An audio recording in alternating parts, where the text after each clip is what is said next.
One of my favorite books is called Extreme Cuisine, which presents a collection of the scariest, according to the author, recipes from all over the world.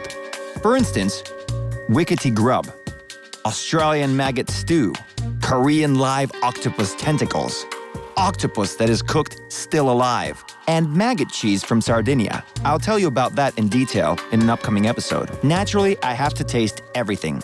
That is why, having found myself in Norway, I primarily went hunting for the dish which is referred to as a chemical experiment in the book, not as food.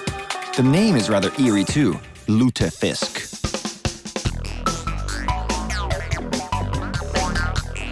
As far as the cooking method goes, this is indeed one of the most bizarre recipes in the world, as you will soon discover. The second part of this name, fisk, means fish. Everybody knows that fish enjoy cold water. That's why I made my way to Bergen, the second largest city in Norway. This is an important center for the fish industry in the North Sea area. Scandinavians fish a lot. If they didn't supply fish to the rest of the world, they'd have 2.5 kilos of fish per person per day. Believe me, you can find every possible fisk in Bergen.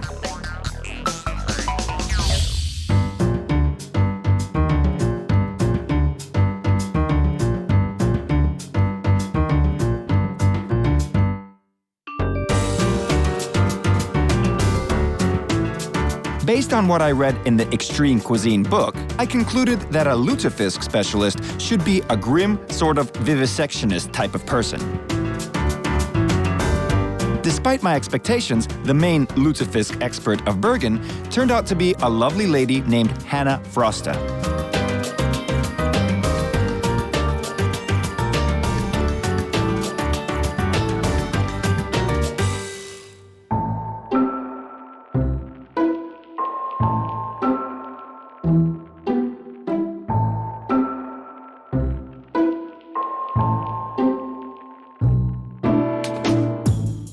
Lutefisk.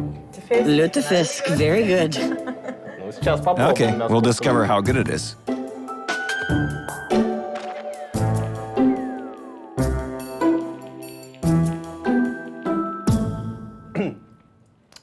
To me, it tastes like sodium chloride with the sauce made of chemical elements from Mendeleev's periodic table. I need another piece. You know, I think the name Lutefisk was not incidentally chosen. In Russian, luti means ferocious, and I translate it as ferocious fish. I only recommend it for the brave fish enthusiasts. In fact, lut means alkali. Now I'm finally going to know what that tastes like. Hannah, can you tell me how a recipe from all this nastiness was created? Nastiness? What does that mean? It means something nice and sweet. Okay, so the basis of the dish is codfish from the north of Norway. It's left to dry for 3 months of timber beams. After that, it's soaked in water for a week and covered in lye. Alkali? But this is poison. Don't be scared.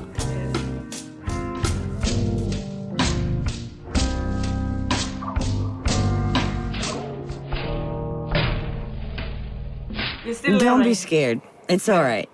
After the light treatment, the fish is soaked in water for another 6 days, and only then it's ready to be cooked. It's a long process. And you know what? Doesn't taste as good as it looks. Given the effort, they could have come up with something better. Naturally, a question arises. How did alkali get in the kitchen? The first written mention of lutefisk dates back to the 16th century, and even in those sources, it's described as an ancient recipe. Once, a group of Vikings attacked the settlement. After the fire, all reserves of codfish were covered with a thick layer of birch ash, which in fact is alkali. They had an easy choice: learn how to make it edible or starve to death. It's interesting that this recipe emerged not as a culinary fantasy, but as a way to save the fish covered in alkali and not to starve to death. And you can certainly tell that. I also wonder how they decided on the number of days the fish should be soaked for after the alkali treatment. They must have tried it for 1 day, then said, okay, let's start again. Soak it for 2 days. Let's try 3. 3 days. Uh-huh. Seems okay. And then? That's how they determined the ideal term. 6 days doesn't result in the death of the person eating it.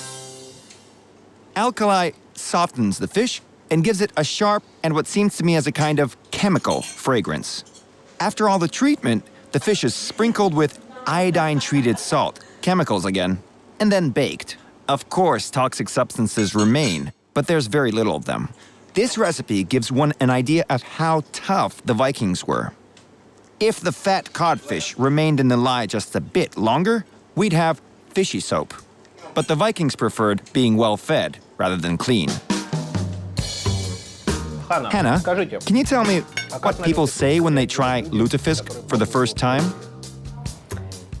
Well, both the tourists and the locals feel the same way about it. They either love it or hate it from the first bite. So my reaction isn't the most unusual. Okay. Well, as Russian writer Zoshenko put it, a human being is not a flea. He adjusts to anything. I think one can develop a liking even for this fish in about 15 years or so.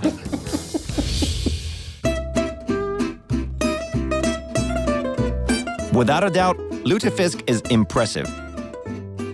But I didn't come to Norway for extreme entertainment, but for, and I may make a mistake here, Kamskjell med Grønnsaker. Don't be afraid. Norway exports fish and seafood all over the world. However, some foods they keep only to themselves, including those very special and local Kamskjell, which easily translates as scallops, but is a challenge to find. Let me explain. We'll have to scuba dive and hunt for them on the seabed. Previously, there were merchants and warehouses here. Today, there are restaurants and souvenir shops. Here there's an authentically preserved building of the Hanseatic League, which was built in 1703, by the way. My, what's going on in the bay? Not since the time of Hansa has there been so many sails here. I was lucky to find myself in Bergen at the time of a big regatta. There are dozens of small and big yachts in the bay, including the Russian bark Krusenstern. Behind the masts and the laced rigging, you can't even see the sky. Flags are fluttering in the wind. The smoke is rising from the cabins. The air is saturated with joyful excitement. Soon the sails will be raised and the yachts will depart into the open sea. And here is our boat. Of course, it's not a... but it's something. We'll also depart, but in a different direction. We've got our own adventure. Alf Setren looks exactly like the character from the Crocodile Dundee movie. He's a sailor, a diver, and a restaurant owner all in one. Alf agreed to show me the place where the coveted scallops can be found. So Alf, where are we going? First, we'll be sailing along the coast, and then into that bay. Looks a bit far. Shouldn't we go into a shop? I know there's a great shop here, and here, and here. But you wanted the best and freshest scallops in Norway, didn't you? We'll have to get those ourselves. Trust me, this bay holds a treasure.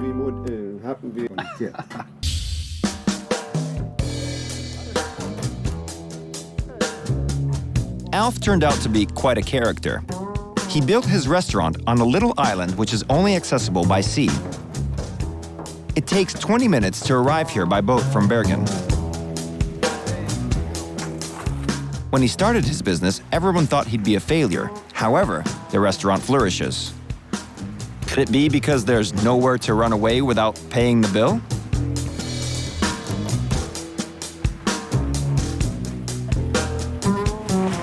Back in the water.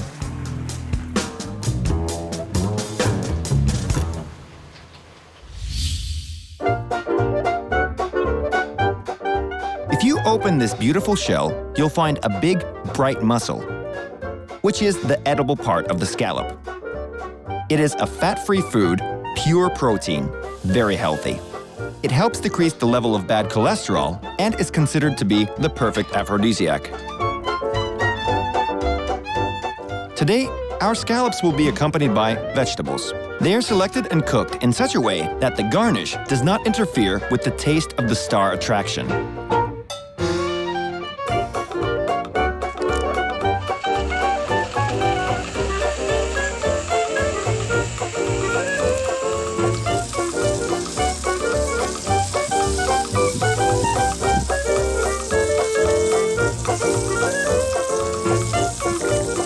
So, today, supporting the scallops are a mushy pea, broccoli, and a simple yet very tasty cream sauce.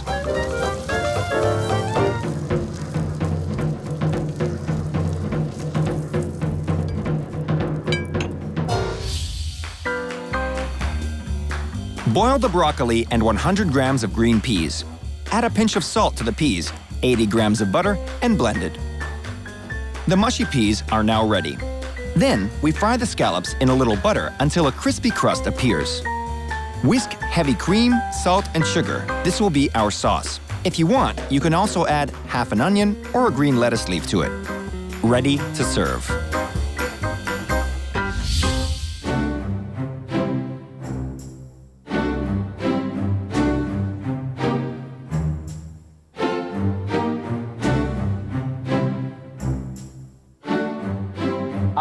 What is the history of this dish? In the olden days, it was the food of the poor. Today, it's a delicacy. It's an authentically Norwegian food going back to the time of the Vikings. The characteristic of the local vegetables is their soft and fresh taste, and nothing interferes with the fragrance of the scallops. It all goes together perfectly. The main idea of the garnish is to stay unnoticed, as a kind of backing vocalist. It has to be heard, yet it should hardly be noticeable. The starring role is played by the scallops.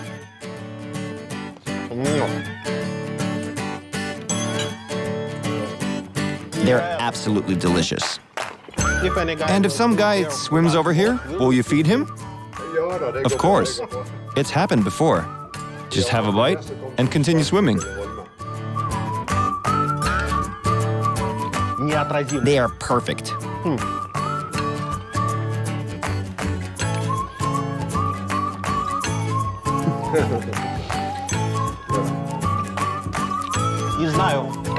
I don't know what goal nature had in mind when creating these creatures, but to me, this is the apex of the scallop's career, the demonstration of perfection. What can be better than that? The scallops might not agree with me, but to us, it's obvious. And now I'm absolutely prepared to dive back to a depth of 20 meters for a second helping. You know, Alf, I memorized the location of your special scallops. It's right there. What will you do if you one day find me there, scuba diving? No, that's not an option. You know, I have a fishing gun. Well, it was just a question. I wasn't really going to. But I did memorize the coordinates.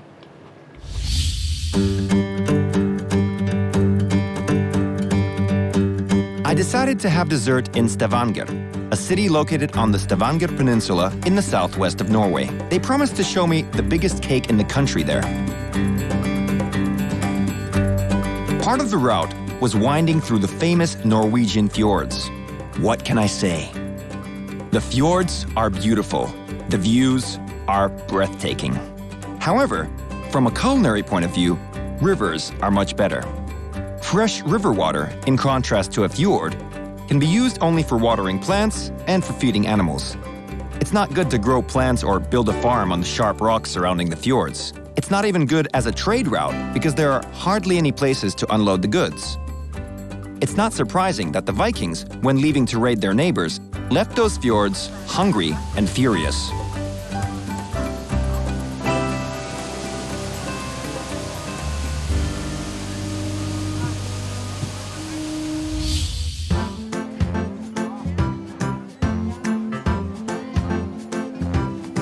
Stavanger welcomed me with a cake which wasn't just big, it was gigantic, 100 meters long, and 3,000 portions. It was made for the birthday of a Norwegian TV presenter everyone refers to as Aunt Ingrid.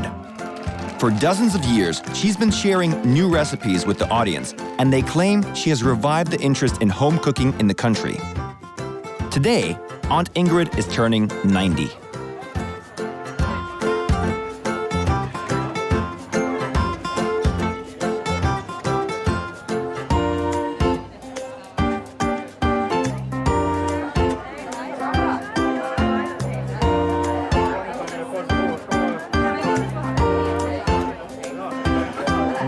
I think this is the biggest success a culinary show presenter could achieve in a lifetime. I get the impression that the citizens of Bergen are romantics, and that's why the bay is full of sailing yachts, while the citizens of Stavanger are food lovers. Their seaside hosts a lot of culinary festivals. The population of Stavanger is 120,000 people. During the festival, it more than doubles, which makes it 250,000. Everyone wants to taste local produce. It's also an unforgettable atmosphere. Sausages being grilled all around, a wide choice of berries peering at you from the baskets, painstakingly clean turnips, and of course, there's fish wherever you go. Can you see? He also likes it. Because it's not a usual burger, it's a burger with klippfisk, the oldest and most traditional Norwegian food. Dried codfish.